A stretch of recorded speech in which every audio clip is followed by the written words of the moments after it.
and for the first time ever on Kick, platform we have never used before. Let's see, is it looking okay? There it is. There it is.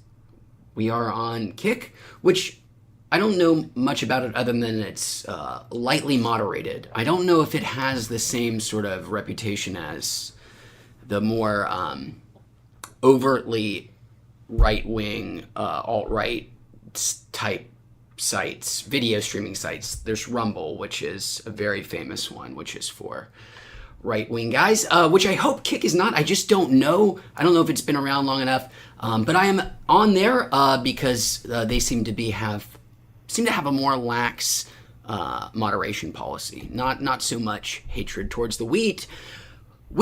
I mean. Hello, Arcane. Good to see ya. Thanks for being here. Arcane, it is always our policy here on our Wheats live streams that our first commenter gets the first bag dedicated in their honor. So, Arcane, this one is going to be for you. Thanks for being here. Let's get a Skyward there. Arcane, please remind me, have we've hung out before? I'm certain that we have. It's been a while. Arcane was on the other day. Oh, right. Yes, duh. I am so sorry. Of course. It's been a long weekend. Welcome back, Arcane. Thanks for being here again. That's I just have to say, that's a weird one, because usually you're the one who remembers everything, and I'm the one who forgets everything. Well, his name is a little uncommon. It's a little hard to, it's not a common word. It's a very arcane word. Thank you.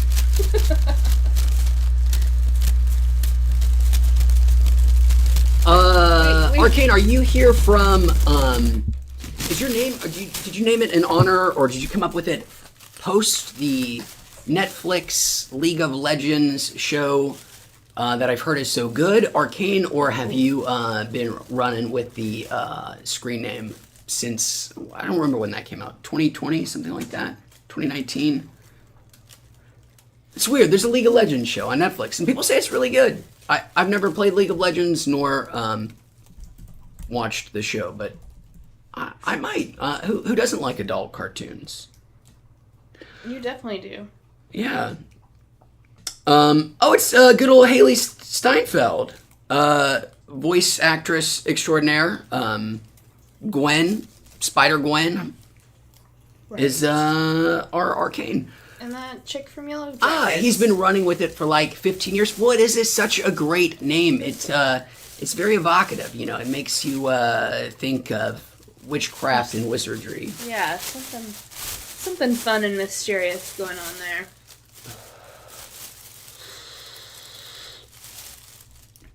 Oh, Arcade said he was here a year ago when we left. My total bad, man. It's so rude of me. But again, so glad you're back, and very glad to give this bag in your honor here. Our first bag of the day. What did you find out about Kick, by the way? It is not Kick as in the old messaging app, one of the first big, what could have been? It could have been the WhatsApp sort of for everybody. Or even Signal is a proper comparison, or no? I don't know. I mean, Signal... I thought it was supposed to be like... Signal's the one that's all about secrecy, right? Which is what I thought Kick had some aspect of. I think to some degree, it's courting less journalists, from what I understand, like journalists and dissidents and, and more drug dealers. Yeah. I don't know if Kick, K-I-K even exists anymore. Probably. Does that mean anything to you? It's backed by Stake.com co-founders. Do you know what Stake.com? I think it's a gambling thing. I think it's a gambling thing. Like the stakes, not the not like Trump University, Trump company meat-based stakes. No, yeah, as in the table stakes, as in the amount you need to pay to continue to play. Yeah, you're right. This is a casino. Of course, it's headquartered in Curacao. Interesting. I wonder if Kick will end up taking off or not. But let's make some real progress on our bag here for our buddy Arcane. Ooh, the Wikipedia lists the first. Well, so of course they were courting streamers to try and kick off the service. So 2023 deals with multiple streamers formerly prominent on Twitch, most notably including chess grandmaster Hikaru Nakamura. Well, chess is actually a massive category for streaming. Yes, and it's also, and just in general, it's like chess is cool chess now. Is bigger than it's ever been, which is fascinating. But Amaranth. Yeah, I know. I once knew a stalker of that that poor lady. I would say a stalker. I'm sure she's had her share. I think that is an understatement, probably. More than her share is actually what I'm sure she's had. Yeah. Well, really, anyone should have zero. I was gonna say, yeah, the share of stalkers should be zero. You know, maybe one. 0 to 1, somewhere in between there. If you're crazy hot, you should. I mean, like the one penalty that you should suffer in life. We're not talking, because your life is going to be easier if you're crazy hot. Okay. I mean, we're talking, Jodie Foster. Oh, interesting that we started with Jodie Foster, but sure. No, she famously had a. He shot the Reagan. Yeah. I was not. Yes, Jodie Foster. I was thinking of an example of someone who is stalked, and I'm sure that she was thought of as crazy hot at the time. But do you know who else was stalked? I mean, lots of John Lennon. Oh well, and then they killed him, and not an attempted assassination on a president. Yeah, I don't actually know too much. I think he was a stalker, the guy who killed John Lennon beforehand. Is that right? Or is he just some nutter at an opportunistic moment? I thought it was I don't know. I thought it was a random nutter. Arcane says, I remember Ninja got a big $100 million deal from Kick to exclusively stream on there. I know a bunch of people did. The Ninja thing, and he might have also gotten one from Kick, for all I know. He kicked, no pun intended, he started the whole trend of exclusivity, but it wasn't with Kick. It was with Mixer. It was with Mixer, which is Microsoft's owned, now defunct streaming service. It was big enough that Microsoft was, making tens of millions of dollar deals with certain people to stream exclusively on there. But they only kept it around for a couple of years before they're like, it's not big enough. Let's kick it to the curb. Yeah, it was $100 million. It was to... I don't know this streamer, but XQC. Yeah, I think he's the biggest streamer in the world, actually. Okay. So he broke Ninja's record. Ninja had a record for exclusivity that even broke, if I understand this, broke the LeBron James with the Lakers, exclusivity deal. So $50 million to Ninja broke whatever deal LeBron James had, and then they offered $100 million to XQC. And Arcade just clarified. Yes, thank you. It's so easy to know these things when you read them directly from Wikipedia.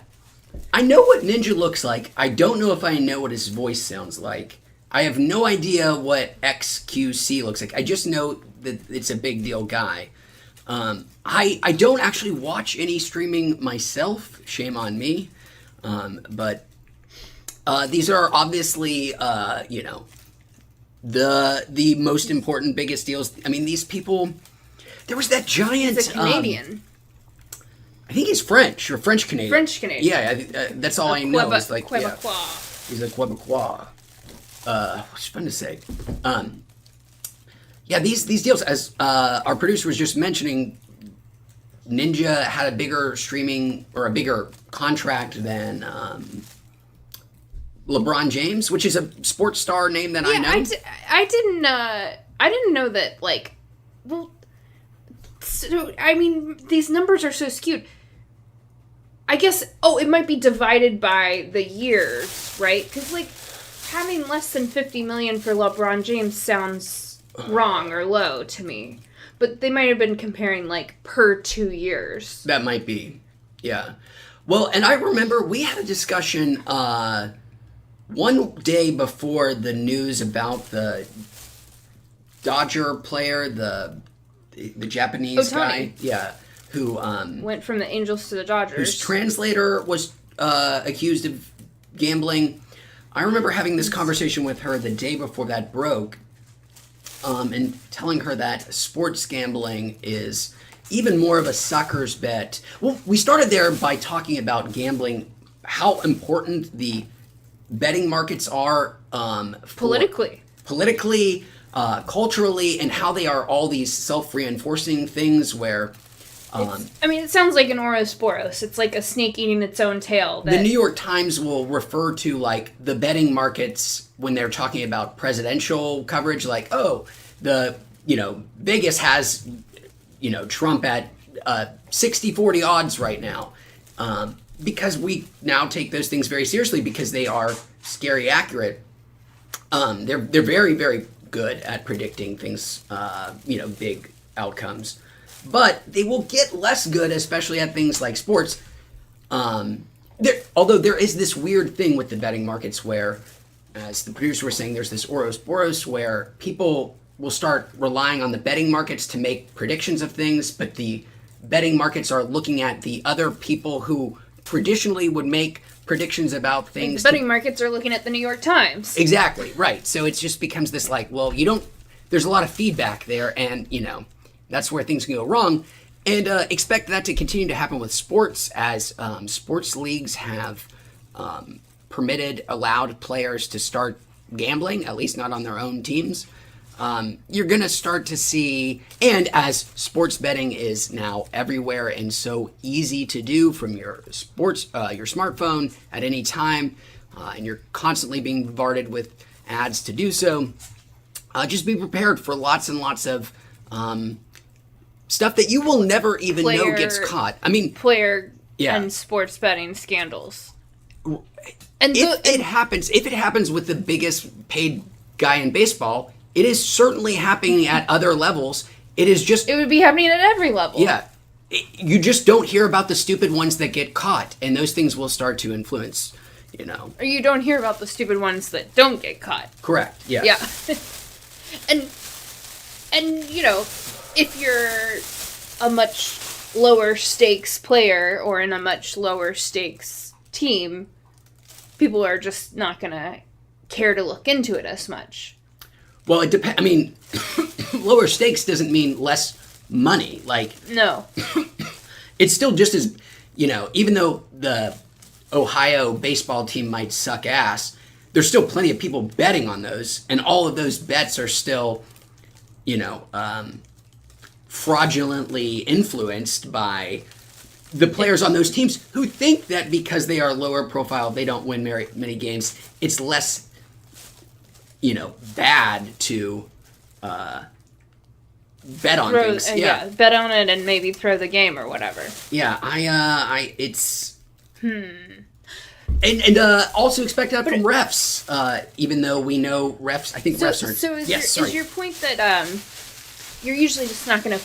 We are usually not going to find out about it until they win a lot of money. If they're smart, you won't ever know that they've won the money. It'll be through three. Because they'll do it, spread it out enough. Or they'll place their bets through a shell company.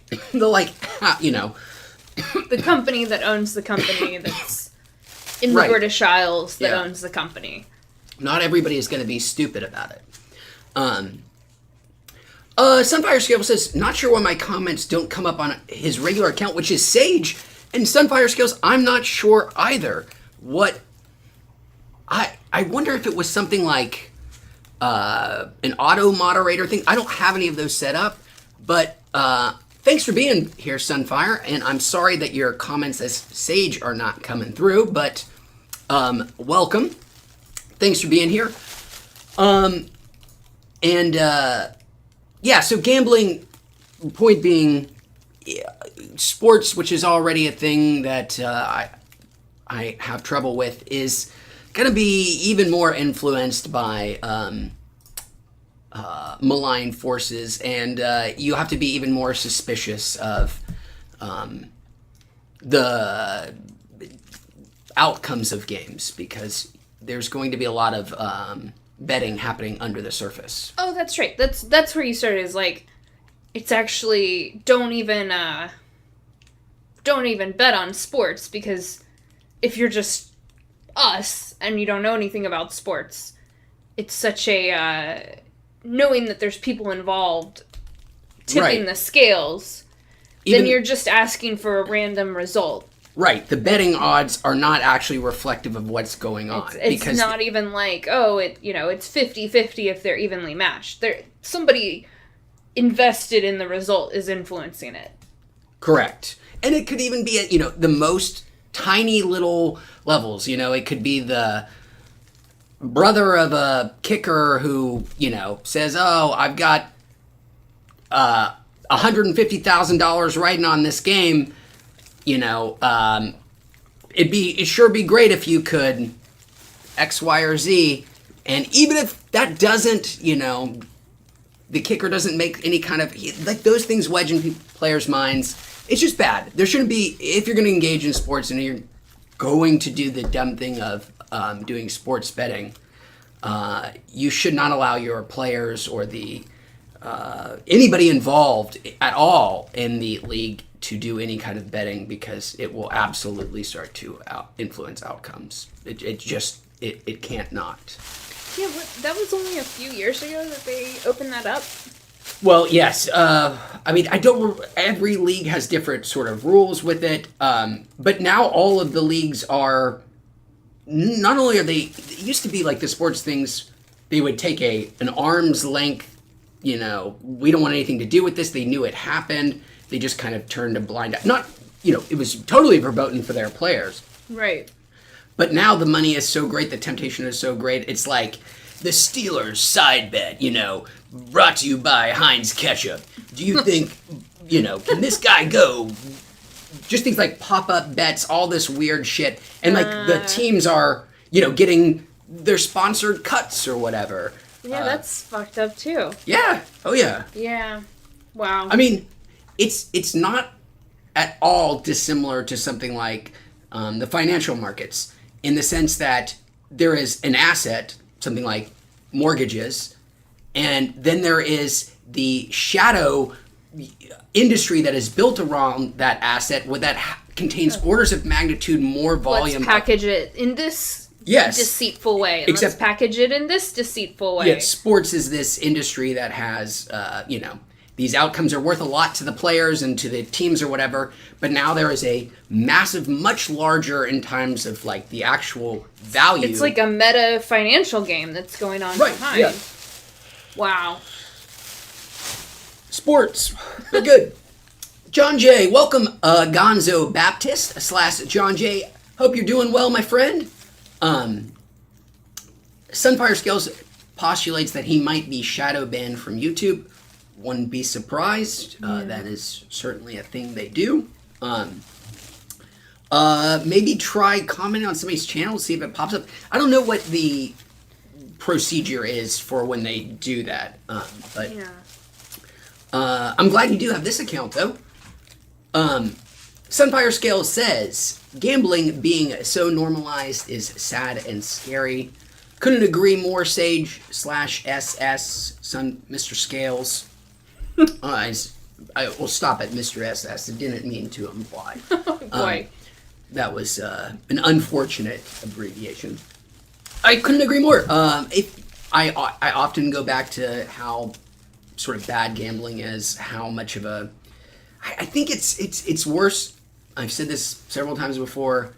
A more awful thing to do to people even than something like, I don't know, tobacco maybe, because there is some, in every human being alive, every single one, there is some part of your lizard brain that is, we are all gamblers. Like every second of every day is made up of tiny little gambles, and we are just wired to want to do it.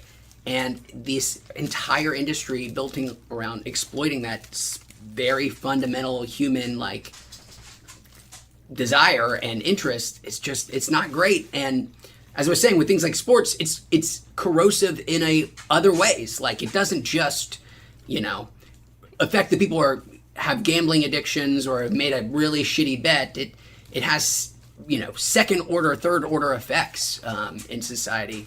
I'm not saying gambling should be totally legal, but sports is one of the few institutions that can be sort of nonpartisan, right? That yes. people get together and love it, and it doesn't have to do with the other team-based thing going on in the U.S. of red versus blue. Just pick some other colors and mascots. But it can actually be, cross-class and cross groups. Then, we have this age where we have crumbling belief in the truth of what these institutions tell us. So as as sports is going to get more and more corrupted by sports gambling, where people would have thought like, oh, it's these athletes, it's about I like team this point. team action and athleticism and, persevering. Like, there's all these great characteristics that I love about sports that promote, and then it's gonna crumble down into, like, oh, it's just all these players and managers and family members and interconnected guys who are just, like, betting on the outcome, and all of it is, the worst case scenario spinning this out is that it's just, like, how can, there's going to be enough scandals that any sane person would just be like, how can I just not believe this is all rigged? Right. Yeah, I think it's such a great point that it is. So we get to look forward to yet another, a far less, to me, I think it's far less important to our democracy, but the fact that it's like one of the few things left that actually has people from across lines, maybe we're at that point where, like, yes, it is an important part of our democracy, which is terrifying in and of itself. But yeah, we get to look forward to another institution crumbling. If not democracy, the faith in the institution crumbling. The institution will go on and keep on making lots of money for very few people, I think. But. Right. I'm not.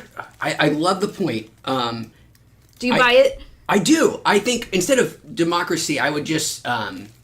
I would just replace social cohesion. Yeah. Just social goodwill, or the fact that we can all just get along. Yeah, it is one of the few remaining, like, we believe in it. We all gather for it. Everybody can talk about it universally, and if it gets corrupted into fraud world, not that it might already not be, we don't really know.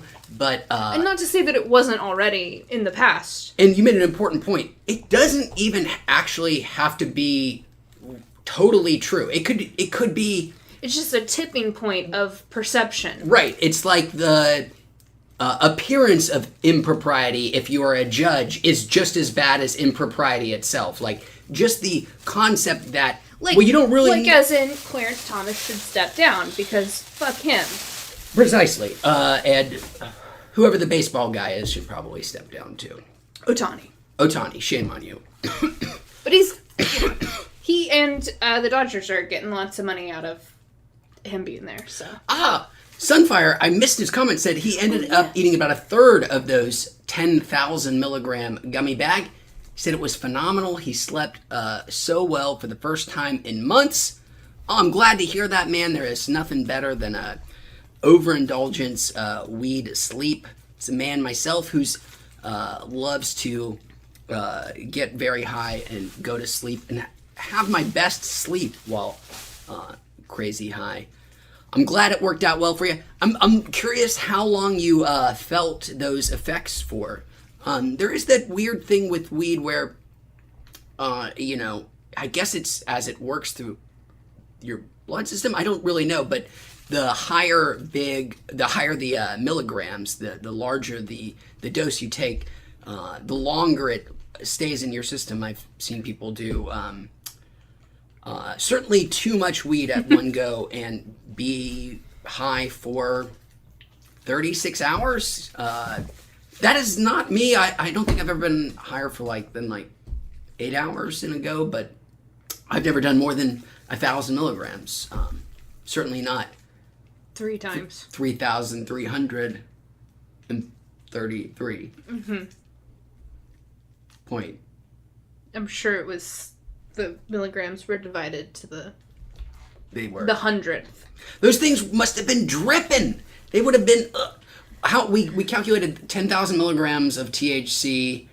1,000 milligrams of THC is. Well, it was like 0.3. 4 ounces. It was like a third of an ounce or something. Oh, right, because we took it from grams to ounces. Correct. Not pounds. A third of an ounce. Yeah. So you were picturing like a third of an ounce of weed, and that much would just be pure THC. Yeah, not a third of an ounce of weed, a third of an ounce of THC, the molecule. That's pretty nuts. Let's see, we've got, who else do we have here in chat? We've got Disconnected Automaton, who says, my uncle and I agree gambling is everywhere now. It's bizarre. Disconnected Automaton, is that Dead? Are you Mr. Dead P? We just have a lot of fans and their uncles watching together, which is great. That's such an unexplored bond, but the uncle-nephew bond is it's very powerful, and hopefully not exploited. But he says, again, that his uncle and himself, they both agree that gambling is everywhere. It's bizarre. Yes, it is. It's quite the change from... Thank you, Internet. Yeah. Thank you, Internet. And also... Thank you, capitalism? Yeah, big business, lotteries, sports betting. Even though they are often overseas money, not... the lotteries so much. Those are usually pretty domestic. But all the other stuff is, run out of the Caribbeans and shit.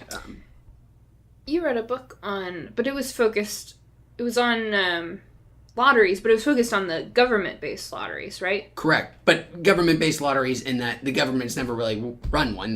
When they decide they're going to start a lottery in the state, they contract it out to literally the one big lottery company. There's Mega Millions and Powerball, which are run by, I think maybe now they are owned by the same, there used to be two different, it was a duopoly and now it might be a monopoly. Oh, for a longest time. Lovely. Just to show you how weird it was, the biggest lottery systems in the country were run by Bally's, like the casino in Vegas. They owned they were the monopoly, were part of the duopoly of the government contracted out with literally a casino to exploit their poor people with the guise of helping people go to college, which biggest shock is for every dollar you play in the lottery, your university, even let's say that's all your state lottery is going to, maybe a couple of cents of that is going to go to the lottery. The majority of it's going to go to whoever runs the lottery. It's incredible. But let's get back to Chad. Yes, thank you. So, Sunfire did get back to it. Still feeling it. Those 30 gummies, pretty oily for the 3,300. Yeah, 3,300 total. And they were pretty oily. I would imagine. Let's cleaning reptile tanks right now and feeling heavy. Who was that? That's Sunfire. Oh, Sunfire. What, Sage? I don't know what kind of reptiles do you keep at home. I was as a wee lad, I once wanted to be a herpetologist. I loved my reptiles, loved amphibians. The nastier, the better. But that was a long time ago. Snakes are pretty cool too. Snakes are pretty cool. They're no newts. But newts are amphibians. Yes, but herpetology is the study of reptiles and amphibians. Oh, it's both. Yes. Ah, okay.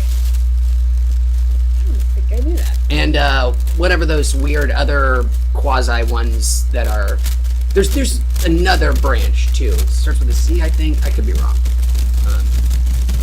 It's like the name of some like the legless lizards. They have like a different. Anyways,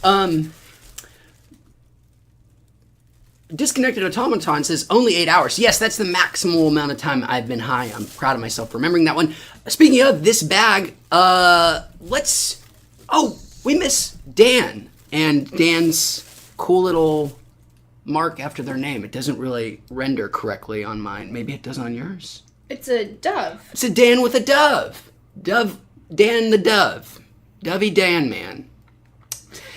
Peaceful Dan. Peaceful Dan says the yapter. Is that because we be yapping here? Sure. Cool. Dan, Peaceful Dan, Dovey Dan, Dan the Dove Man. Let us know what yapter means. And let's do this bag in dedication of, I don't think we've done one yet for Disconnected Automaton. Let's do it for him and his uncle and their wonderful relationship. And let's also say hi to our buddy Grovel. Good to see you, Grovel. Thanks for being here, man. Hey, Grovel. We are on our second bag for our stream. Hey, pretty good time. Yeah, I thought so too. I was feeling pretty proud of myself.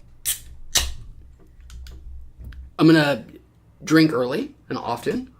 That's smart. What's your beverage today? Ooh, that's not how I thought it was gonna taste. Oh, you just tasted it. Yeah, I don't like the fact that I often am drinking these not very great energy drinks, and also, it's just not the kind of brand that Wheats wants to associate itself with. You don't want the But let us read their marketing copy here, which is this. The name of it's new, by the way. This is a new one. It is Monster. I do love that. I love that can. The colors are so good. Rio Punch. Rio Punch. Here's what they have to say. The fine folks at Monster. John Monster writes, Brazil does it big. It's home to over 70% of all the fruits ever known. Throw in the world's largest party, Carnival, in Rio de Janeiro, and you get some epic inspiration. Juice Monster Rio Punch is a totally new taste sensation. It's a blend of exotic fruit flavors with a hint of spice that's fully loaded with our world-famous Monster Energy blend. From the shore of the Copacabana to the top of the Sugarloaf Mountain, Rio Punch will have you partying into the night. Monster Energy Juice, Rio Punch. Unleash the beast. Oh boy. Money meat, Monster. You're not going to get better than that. So you can just cut that out, write me the check. We'll all be good. It's okay. I was going to say, you said that it didn't taste like you thought it would. It really doesn't taste like... What color is... Okay, it's sort of a translucent, glowing pink. It tastes more like... kind of almost like a Red Bull than you would think. Yeah, that sweet my tart. first thought was like, sweet tarts. Yeah. Jolly Rancher. Yeah. I was expecting fruitier, but it's more cotton candy. It's all 70 of those fruits. No, over 70%. That's what they allege. All 70% of the fruits ever known? Ever? Home to 70% of all fruits ever known. Ever? Perhaps. Who knows? It is, shit likes to grow in the Amazon. it tastes like all of those fruits together. It tastes a lot like Sugarloaf Mountain to me. Yeah. Is Sugarloaf Mountain, is that where Jesus is? Is that where the Christ the Redeemer does his redeeming? I don't know. Why is Sugarloaf Mountain a common name for a mountain? How did that happen? Why would it be Sugarloaf Mountain in Brazil? I don't. Sugarloaf Mountain is. Every state seems to have a Sugarloaf Mountain. It is where Christ the Redeemer is. It had to be, right? If they're going to name a mountain in Rio de Janeiro, there's really one super famous one, and it's got our boy doing the T-pose. That's what the kids call that, right? Sure. Doing a T-pose. Savior pose, cross pose, something like that. It's a pretty weird thing. They just got a big old Jesus there.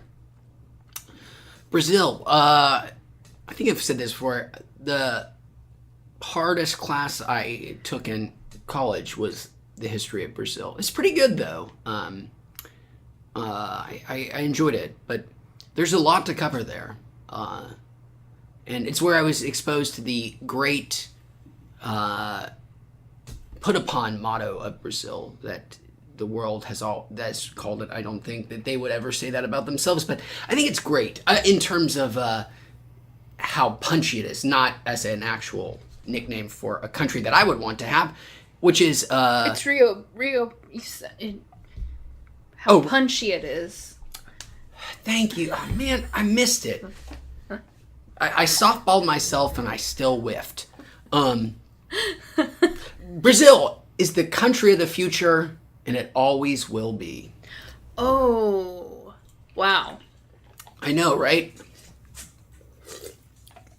Pretty devastating in a way. Yeah, that's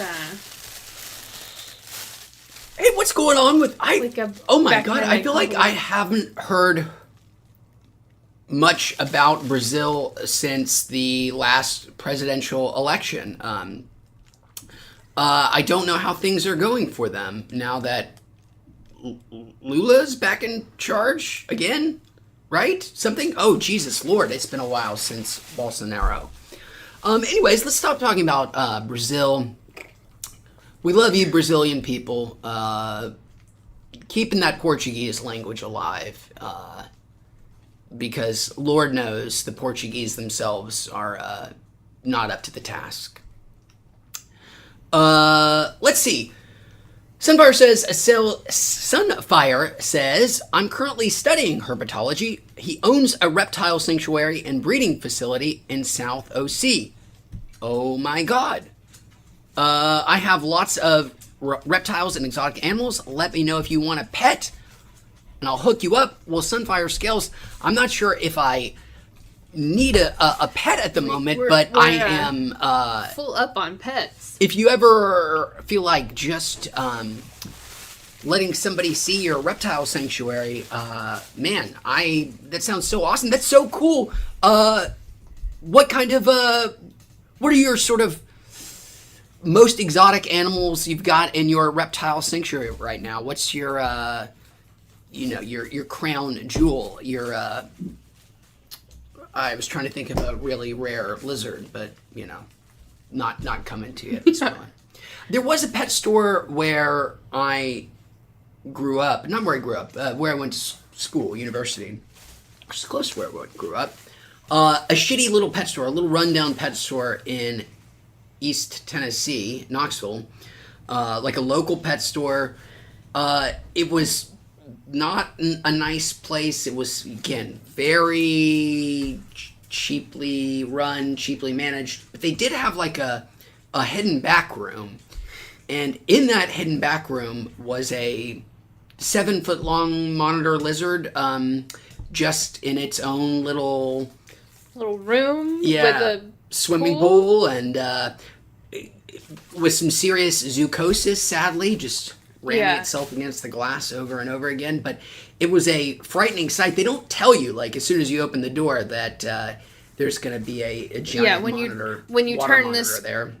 corner, you're gonna see a 7-foot 7 water foot's an exaggeration, but it was probably with 5 its feet. tail. It probably was Maybe, 7 feet. I mean, and This it is was the second largest lizard behind the Komodo dragon, which is also a monitor, I think, too. They're both monitors. so. Yeah. Oh boy, yeah. And of course, it was like an 8-foot long room. Yes, sadly, terrifyingly. I don't really know what the story was. I hope that lizard. I don't know what their lifespans are, but if they are, if they do have that kind of longevity, which doubtful, I hope you're doing okay, buddy. In a better place. Yeah, at least a bigger place. Yeah. Oh, that was sad. That was a bummer, but I'm sure our buddy here, Sunfire, actually does a much better job than that god-awful pet store in East Tennessee. And it's time to really power through this bag. I have Yeah, you've been super nursing nervous it. in it. Let's do it.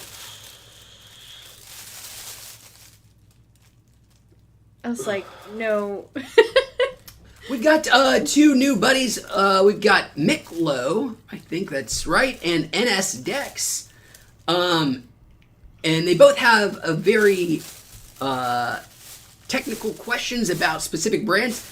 Now, Mick Lowe, I have never actually done 710 Labs rosin. I've seen it. I don't think. You can check the archives. It just, as popular as it is or was, it never entered my little circuit I would do of dispensaries in Los Angeles and Orange counties. I have heard, I mean, it has a reputation, I think, for a reason. I'm curious, though, if you are a fan yourself and if you think it's worth the premium. And NS Dex says, is the brand called Gelato good for carts? NS Dex, great question. I think actually the biggest video I've had for a while in the last couple of years was a review of the Gelato. It was their disposable pens, and it was terrible. It was very expensive, although I heard they'd come down in price. It was actually, I have tried them more than once, and both of the little their disposable cartridges, pods, systems, vapes, failed on me before the chamber was empty, and it's they were getting clogged even before then. It's just I don't think a very good design. It must just be an off-the-shelf thing that you can order in bulk, because I've actually seen other companies use that same colorful disposable battery, and it is awful in every incarnation I've used it, just regardless of brand. So I would, unless that design has noticeably improved over the past couple of years, I'd say stay away from them. Largely, my advice for anybody NS Dex is to just never buy disposables for a whole multitude of reasons. I really just, not to be a drag, but if there's one kind of thing you don't want to be super wasteful and throw away a bunch of, it's something like batteries with a bunch of heavy metals that will leach out. It's not a substance that we should be super cavalier about, making and disposing in vast quantities. It's bad stuff in there, batteries. So for that reason, and then also usually they are just not that great. The majority of reviews that I have of cartridges that end in them just no longer working, like ends in a failure, are certainly disposables. So you get so little benefit. The only real time that would make sense is if like you're going somewhere for a small duration of time and you don't want to like bring another thing with you and have to remember to charge it and this, that, and the other. But outside of that rare instance, and even then it's just like, 5-10 batteries, a couple bucks, and maybe you can reuse it.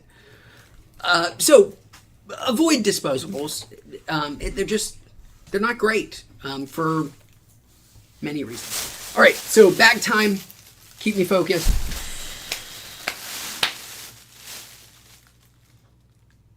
Breathe. Thank you. I like that. I don't know what rhythm I'm supposed to follow there, but like,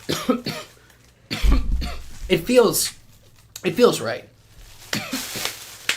Shut up. Let me cough. All right, I'm ready. Count me through. We were off. I started early. It was on me. I was like, count me through. All right, we got it this time.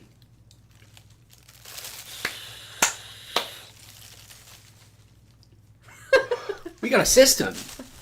All right, let's see. We are with chat. Sunfire says, you are always welcome to come by. Well, thanks, man. Says, I have some large monitors and iguanas, some tegus, and dragons too. I think tegus. Maybe tegus. They're very monitor-like looking, if I remember correctly. His current prize is a cow morph reticulated python. Hoping to get a caiman soon. A caiman like the also ran of the crocodile alligator world. The narrower stouts. Is that the caiman? I think, right?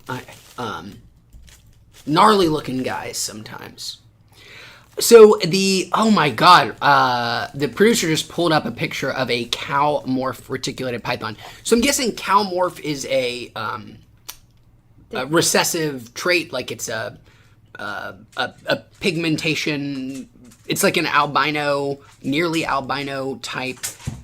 I mean, which you do see frequently in snakes. I wonder, do snakes have a higher instance of albinism? Not sure. Oh, yeah, however you would say that. Yeah. Having an albino. Yeah. Wow. Oh my god, what a striking looking creature. It's such a great description. I would not have guessed it is maybe Dalmatian. Yeah, and some of them. But cow morph is just more fun to say. Yeah, cow morph.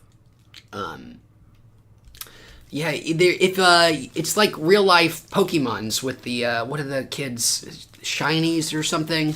You just get the random rare ones in nature that are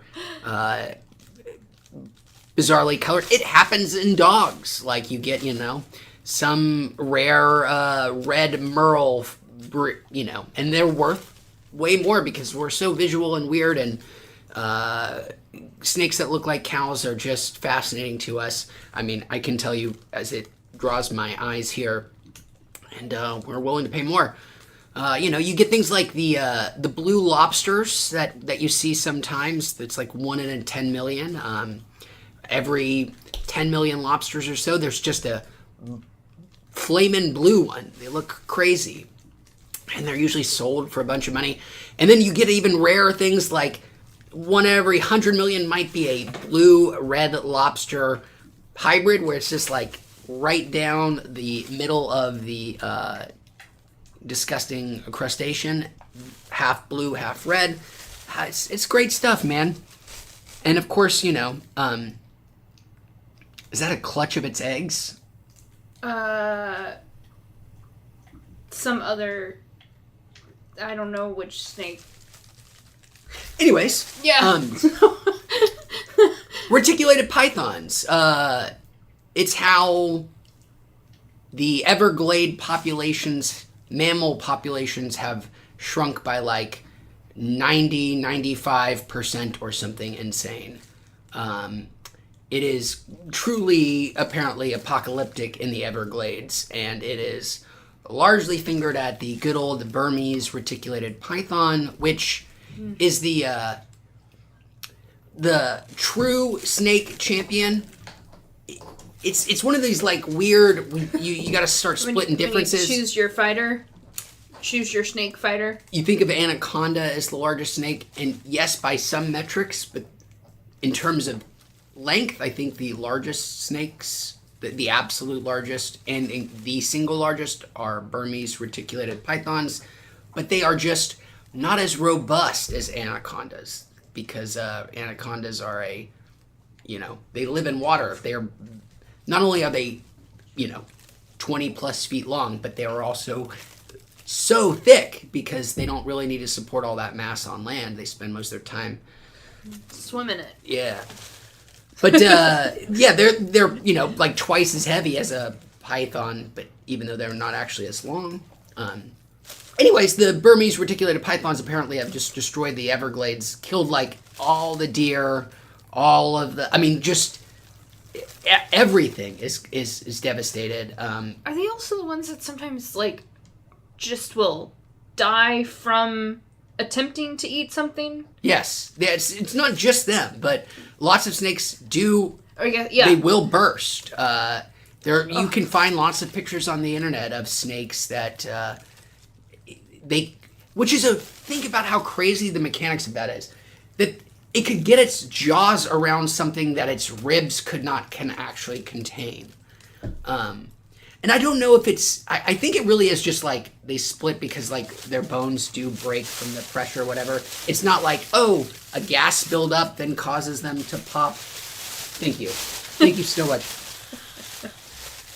But yeah, it's disgusting. But snakes can eat so much. They can make their jaws bigger than what their stomachs can physically handle. Their jaws are bigger than their stomachs. Yeah. Like sometimes my eyes are bigger than my stomach with a meal. But for them, it's the literal problem of their jaws were bigger than their stomachs.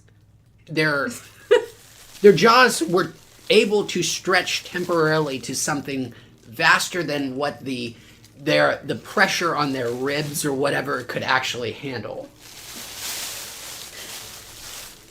Oh boy. Yeah. Snakes.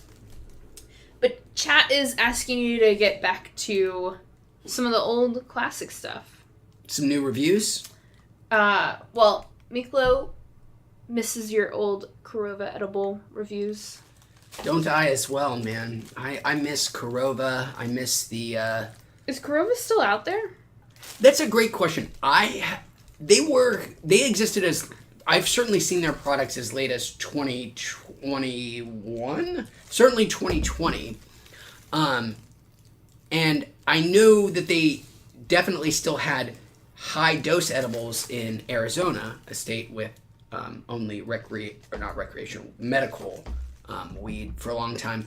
I hope they're still out there, and I hope they're still making incredible products, but I haven't seen them around in a while. It's such a insanely competitive market now, and it is a race to the bottom on price. I don't know how anybody does it. It is a you have to wonder, in a world where California now has $7 gummy edibles, how much of what we were talking about the other day we don't really realize that the price of that edible is being subsidized by investors to try to be the last product standing in a market, and maybe the idea is that you'll make your profits in the long run. I don't know, but it seems insane that the price could have come down that far that fast and anybody still be profitable. But stranger things have happened. There's so much giant money in California weed right now, all hoping to be the last man standing, all hoping to be, or also the brand poised to take off when Joe Biden lifts the federal ban and, we can have national weed products.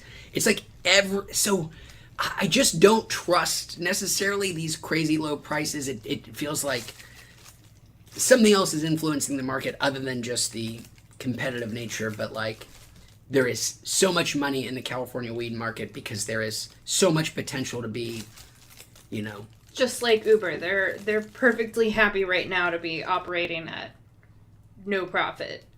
Right.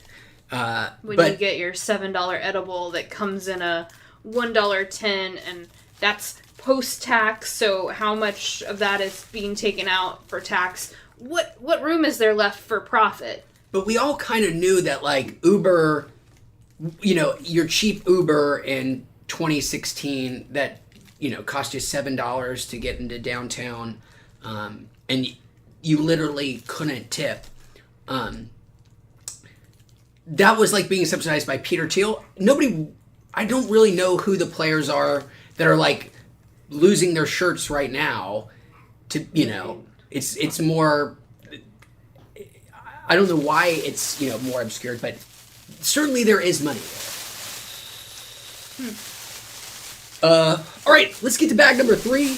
And NS Yes. asks, what would you say are the top 3 best brands for carts since you shot down the gelato?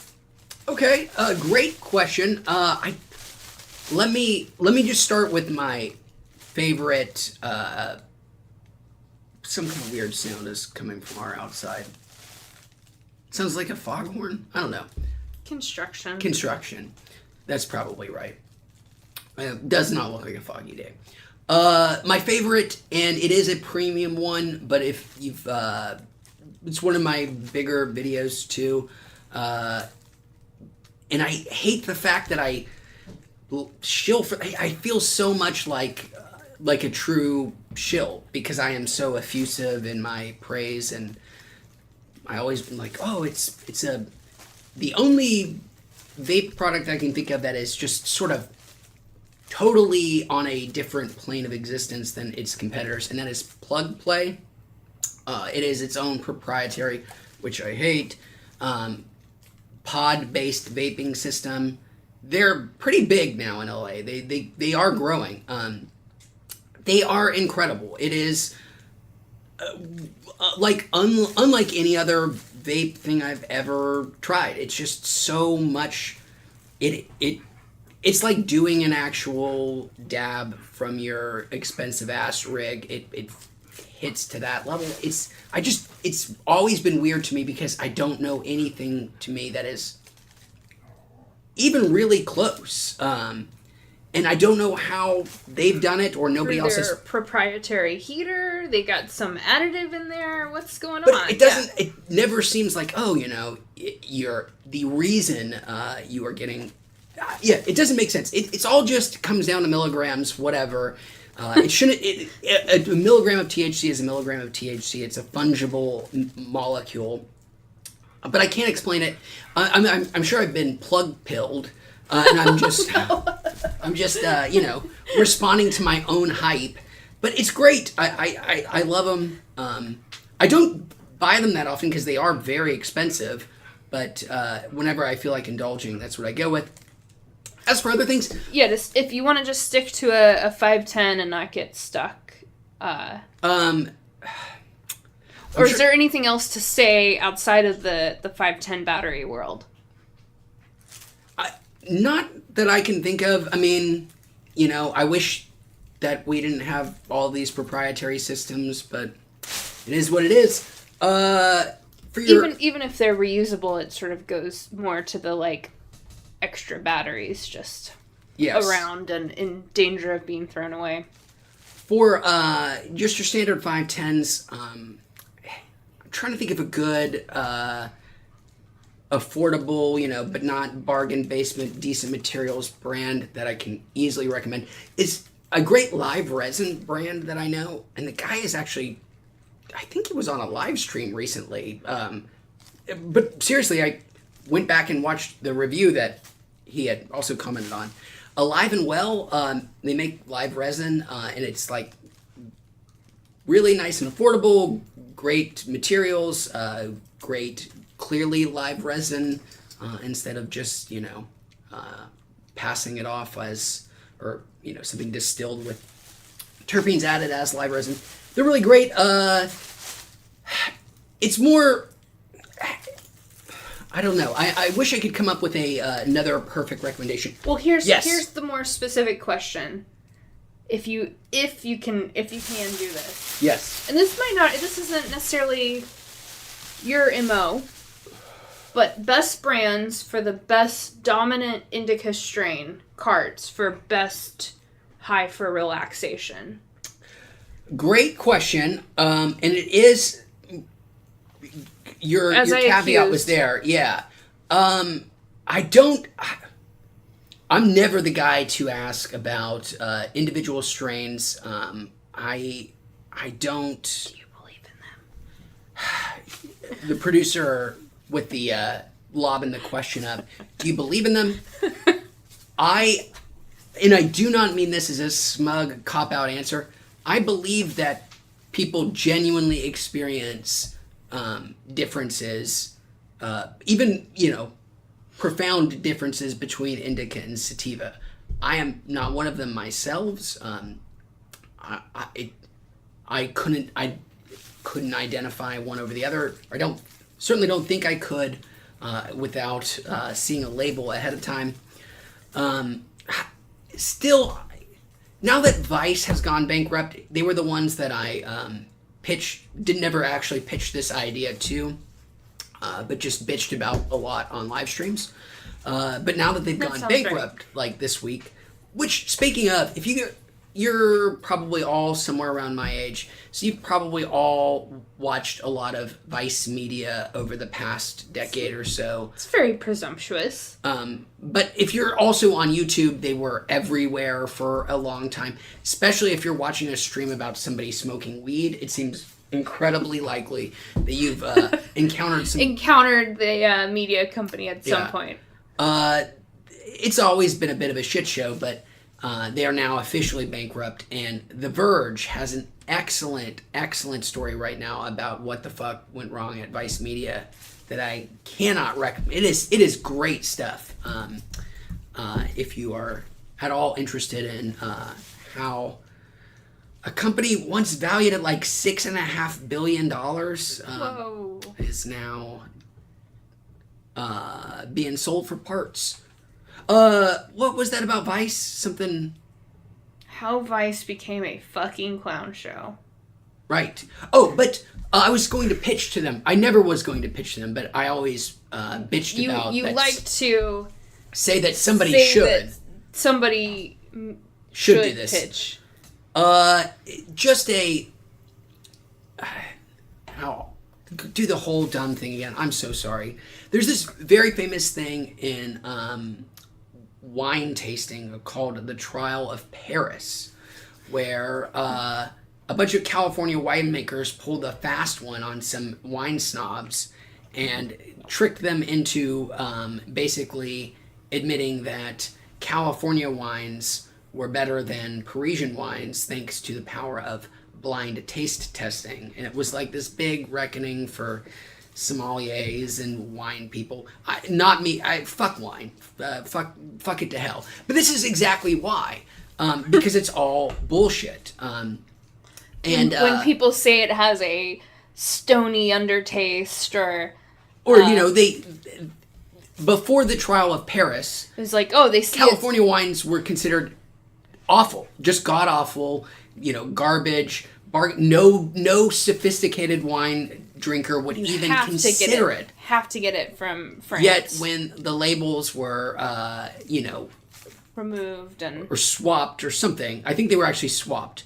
Well, they can't be swapped. It's not. No, true. they had like Parisian labels on them or something. Well, then that's not blind. I can't remember. That's why I wasn't sure if it was blind or if what the fast one was. That's why I said okay. Yes. Okay. It wasn't a entirely like scientific thing. I don't think. Anyways, when presented with counter evidence or to what their biases were, they were like, "Oh, these Parisian wines are amazing. They're incredible. They're the exact opposite things we would have just described them as had the label been left on there." So I've always wanted to do that, but for weed and do that with indica and sativa, just to see if people, because there are people. It feels more confrontational within it than I want it to be, but it would be just fun to do as an experiment. And then you also get to talk about the Trial of Paris, because how cool does that sound? It's the Judgment of Paris, which is also... The Judgment of Paris, shit. Which is the name of a painting, too, right? Well, it's like the Trojan War. It has to do with Greek mythology and Trojan War and... Helen. Something like that. The face that launched 1,000 ships. Why did you watch Troy? Excuse me, I still have 33 minutes left on it. I'll be watching Troy for the next 6 weeks, damn it. I have not watched Troy. I am making my way through Troy in a TikTok-like consumption mode. You really have been watching it like 5 minutes at a time. It's awful. It's so much worse than I even remember. And it's shocking how terrible Brad Pitt is in it. It's free on Apple TV Plus right now. They have a great rotation of big hits if you have Apple TV Plus, like 20 movies that you can stream. They're only up there for like a month or two at a time. Yeah. And like a month ago, Troy was there, and I was like, oh shit, I haven't seen this movie since it came out. It was bad, but you know, Brian Cox is Agamemnon. I'm in. How bad could it be? Very bad. Shockingly bad is the answer to Troy. Orlando Bloom plays Paris, which spiritually feels correct as a little coward, but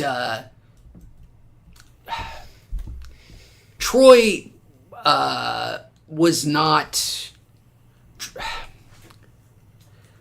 Troy is in Turkey, or we're pretty sure.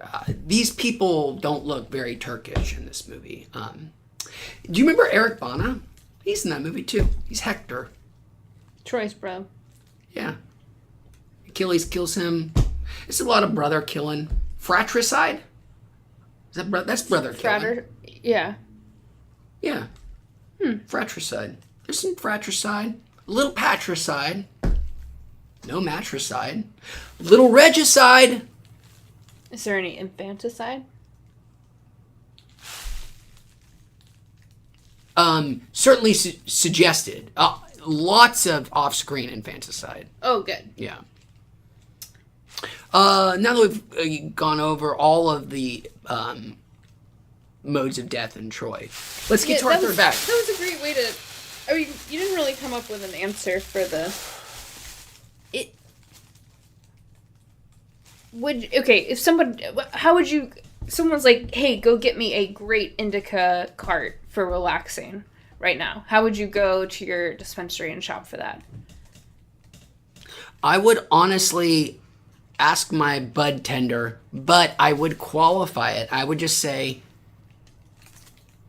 what is your best indica cart for $30 or less? There's just no need to do, it depends on the market you're in. Here in California, that is a huge variety of their at cartridges. Your dispensary, it seems like there's always a promotion on something. Yeah. So it might be, a $50 cart that's half price that week. Just don't let them upsell you on.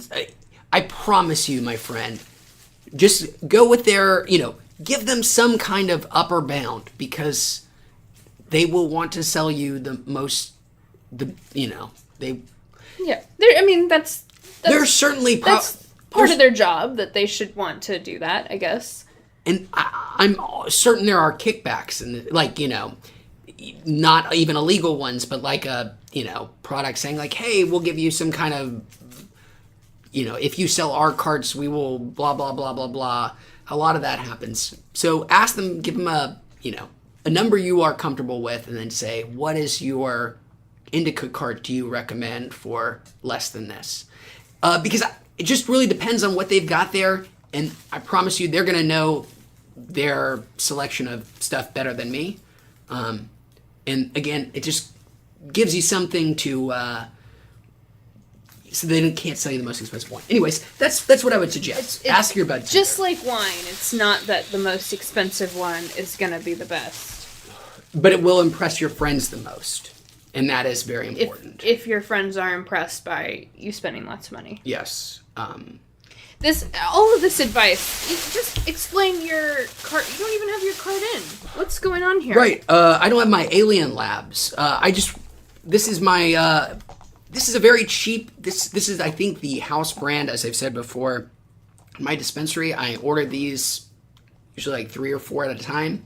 And it's great. It's an indica, but I couldn't tell you that It tastes fine. It's not live resin, but it is decent quality distillate, and it is $20 usually, which is even cheaper than when I was making videos like 18 months ago, like, hey, can you believe cartridges are like $23 now? How insane is that? This isn't even the cheapest product they offer. It's truly wild. Again, it makes you question the material costs alone of some of these things. Of your, 7-layered box there. Yeah. That, of course, has to have the child-proof... And it is all tracked and traced, which is very expensive, meaning it's, this has been followed by the city for, at various steps and processes, which just adds to the expense of these things. Just weird. Anyways, thank you for the reminder. Let's do our third bag here. While we were on the topic. Yes. You've got to come... You'll come back to that later. Yes. We always end with a blinker now. You've got to dedicate our third bag here. While I get it filled up. I'll go ahead and I'll dedicate it for NS Dex for joining and asking all these card questions that you were. Well, it looks like it's his birthday in 3 days. How even better. Oh, for the indulgence. Yes, and for the dedication. For your birthday. Happy birthday, NS Dex. Happy 2-4. Where are you joining us from, NS Dex? Are you Californian? You here in good old SoCal? Or joining us from somewhere else in the U.S.? Or, I haven't seen any of, other than Mark and Candy. We used to have a lot of Scottish buddies come and join us, and I haven't seen them, and I miss them. Wow, that doesn't look as dense as what happened to our... Did it turn off? Whoops! That would explain... I was like, why is this just... No smoke in there. That would explain You it. don't need to... Will you help... Let's see. Just air that out. My bad. Let's do a blinker here. I'll take this away from you. Yes. Thank you, producer.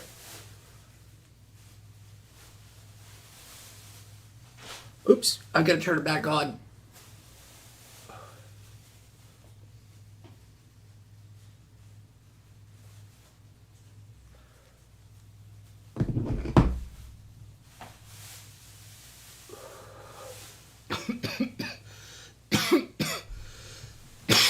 Grovel says we think we should do an edible cooking show.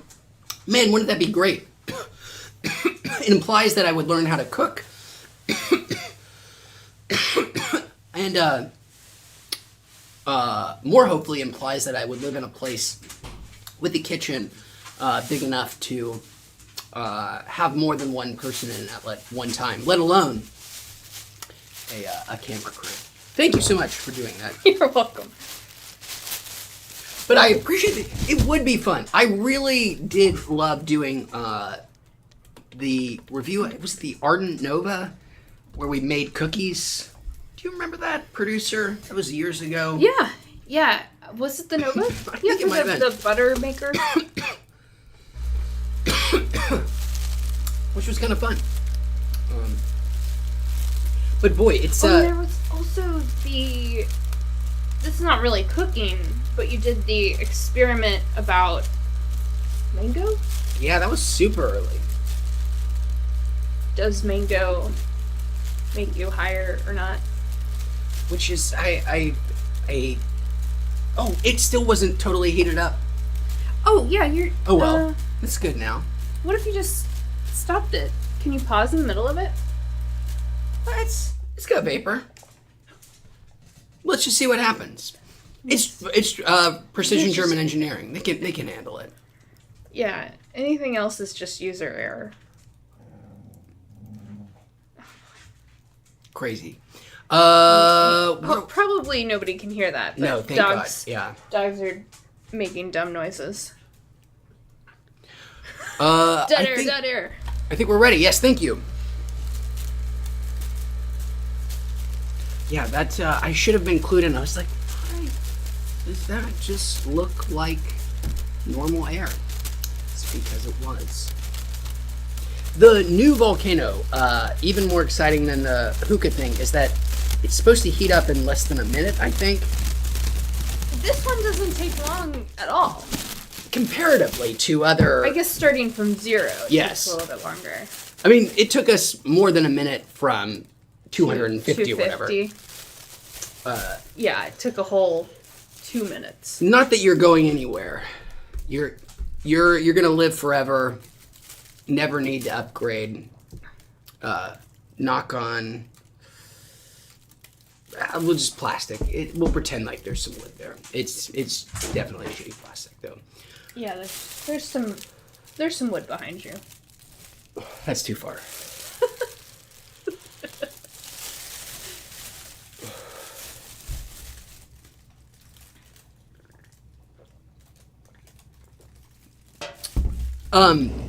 Still playing Sea of Stars on my Steam Deck. I've been playing quite a bit of it. It is this, mentioned it the other day, an excellent little Japanese role-playing game made by an American studio, emulating a 16-bit like Final Fantasy IV type role-playing game, but with some really cool modern conveniences. It's got this really fun, you're doing like almost 3D platformy, like a Nathan Drake style traversal, climbing on cliff walls and shit, but in a pixel 2D animated world. And it looks gorgeous, looks incredible, the sprite work is amazing, and it's one of the coolest Japanese role-playing battle systems I've seen in a while. It's always hard. You can't really over-level, make things easier for yourself. The enemies don't replenish. And each encounter, each fight you do has a little puzzle. You're trying to figure out how to do certain kind of attacks to mitigate bigger, more punishing attacks from enemies. And you're like matching symbols. They're always made for tight little fights, even with the most trash, benign little mobs you come across. If you are into that style of game, I'd heard great things before. I am so glad I'm playing it right now. It just, it's a small little, tiny concept, but just really perfectly executed. It's called A Sea of Stars.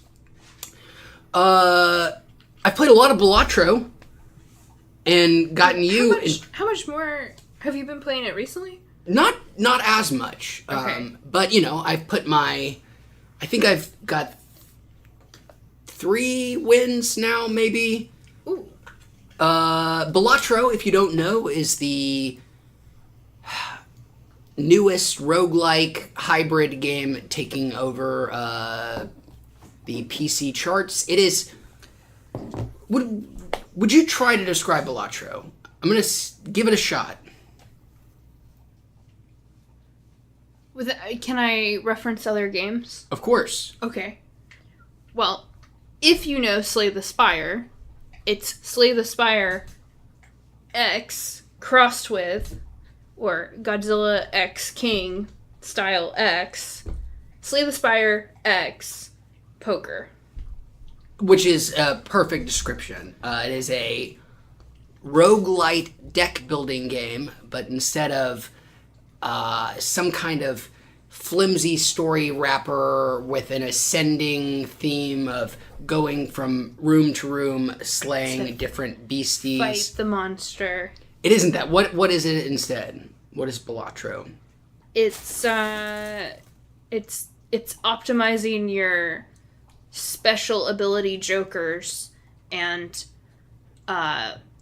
leveling up the poker hands to create your perfect little train, to create the perfect way to keep on getting more and more or bigger and bigger prize money from your poker hands, always with some kind of restriction and up against a bigger and bigger ante. Is that the right word? Yes. Yeah.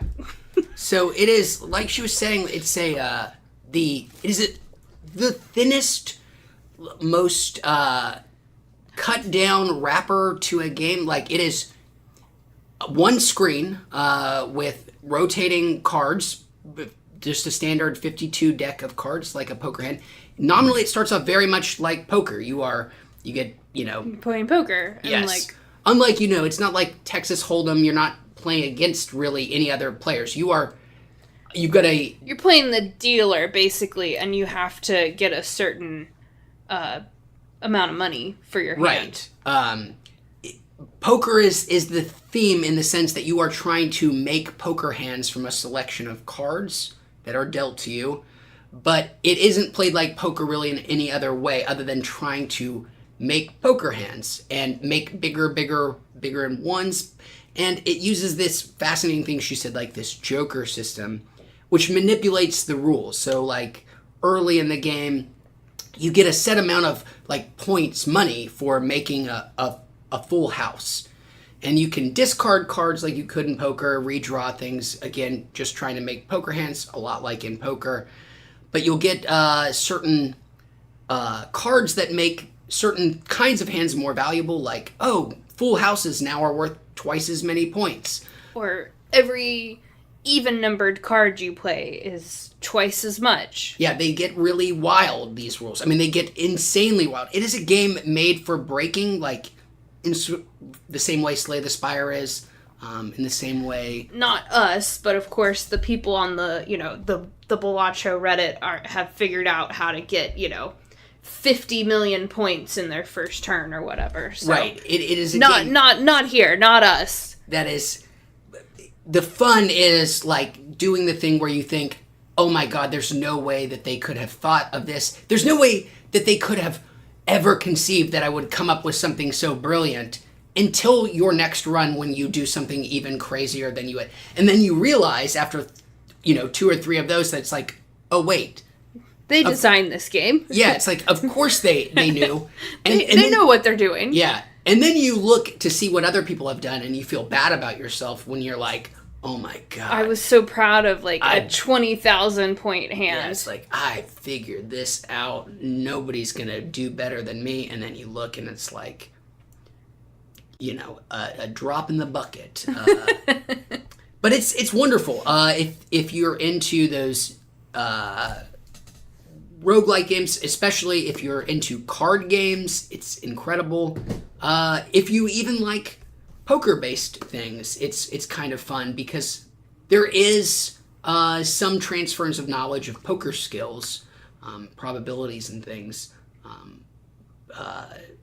that would benefit you tremendously here. So take a look. It's super cheap. It's on Switch, I think, as well, and coming to iOS soon. It's such it could go to anything. There's nothing to this game, and I mean that in not as an insult. What presentation is there is really cool though. I've been playing a lot of that. So if you the one thing I will say, I think they fixed it pretty much. But the part of the aesthetic is sort of this like makes the screen look like you're playing on a CRT. Basically, yes, right? Yeah, so, it's a fun little like it's a fun aesthetic. Down resolutioned, but it would also, as part of that, it would like flash like a green line across the screen, just as part of like, the screen this old CRT screen is just sort of glitching. But that was kind of distracting. I'm sure there's maybe an option to turn off the visual simulacrum there, right. too. Gravel, great question. Gravel. Would you type it in the chat? Oh, yeah, I am all over that.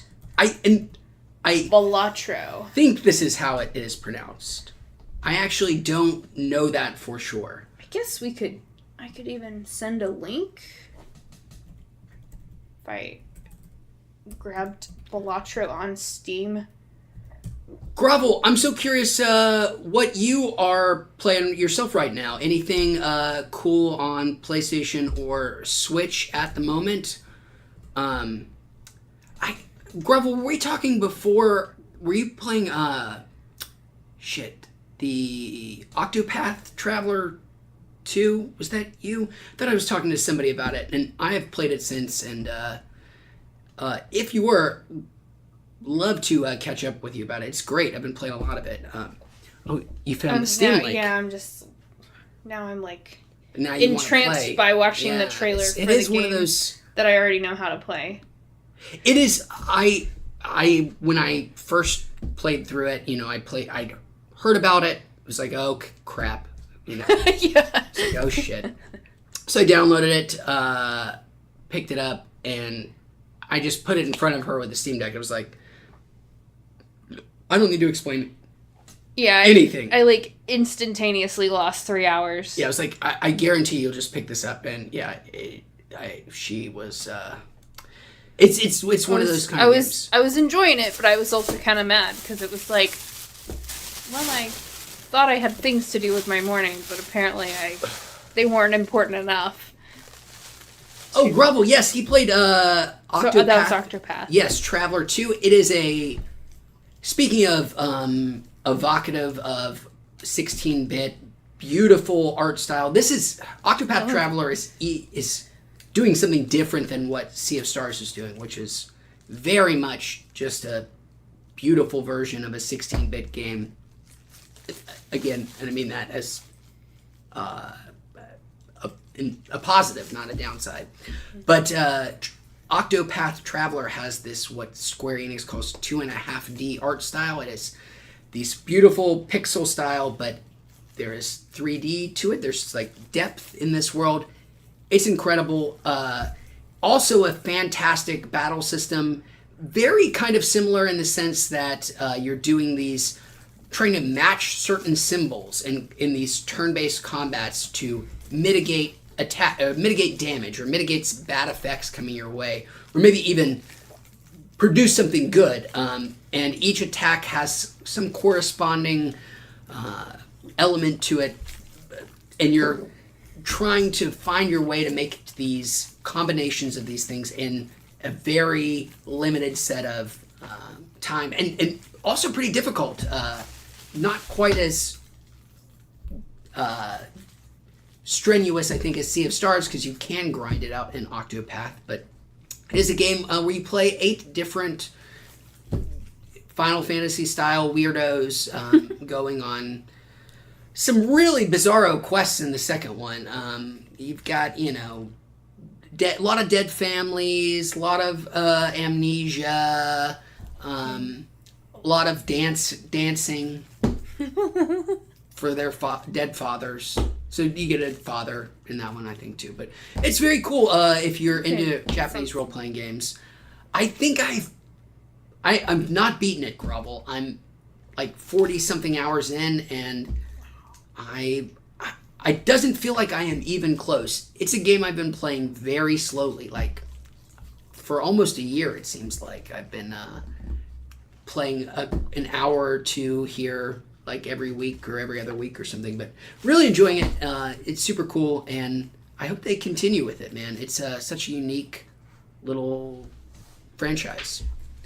This is, I guess, a conversation for later. In fact, I've been intentionally sort of trying to hold it, because it's actually Valid's question.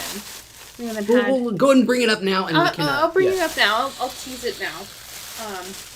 Valid just asked if we were watching any shows. We haven't really talked about TV.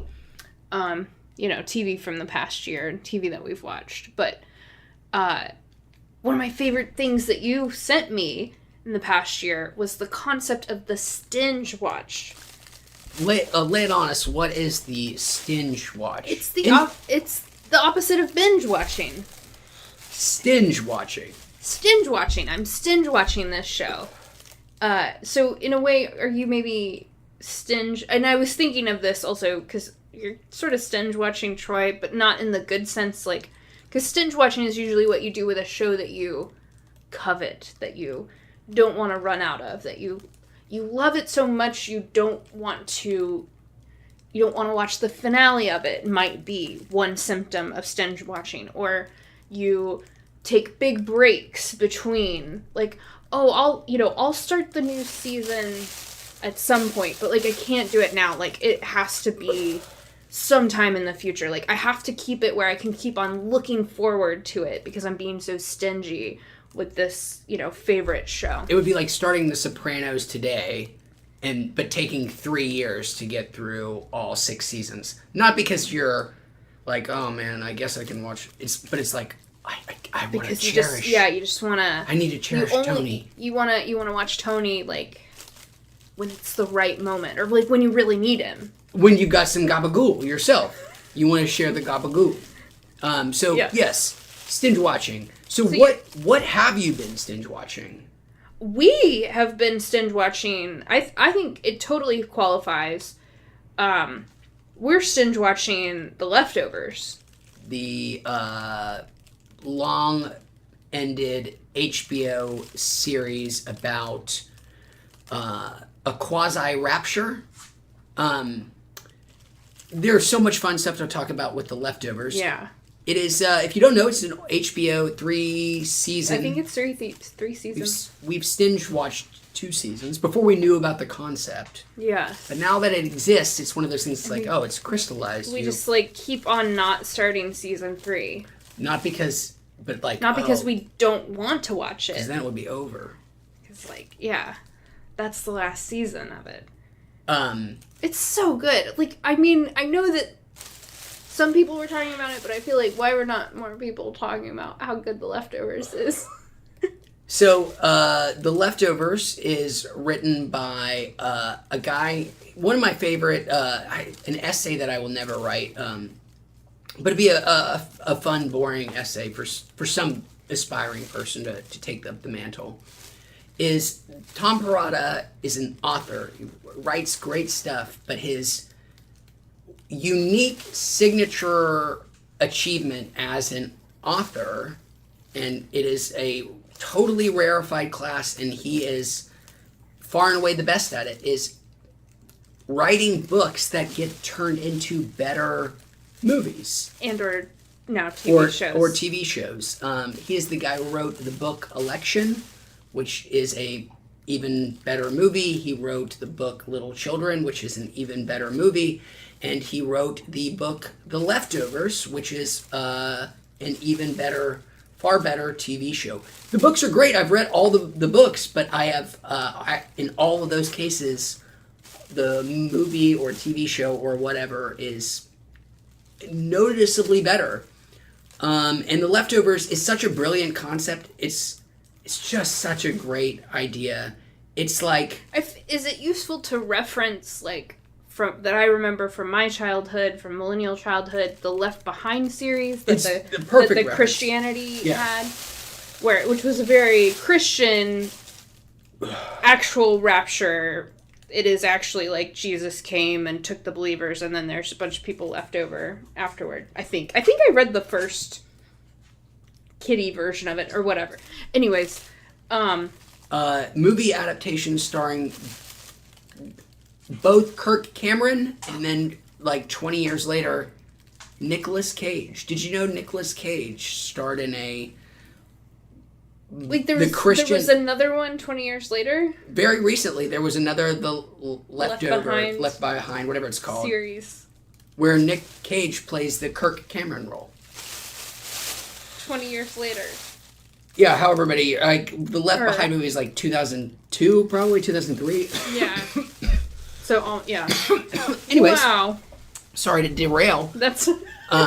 Anyways, the Leftovers. The Leftovers. Is nominally that concept, but it's not clear. It's not Christian. Yeah. It's no one... 2%, Just 2% of people... Yes, disappear. Instantaneously vanished at the same time. In a very rapture-like, Christian rapture-like way. Like, they just vanish all at the same time. The Leftovers is the story of what happens to the society where 2% of the people that have as far as anyone can figure out, no shared traits, nothing that can link them together. No religious background, no genetic similarities, no cultural affiliations, no, historical ties, just seemingly at random, 2% of the people disappear.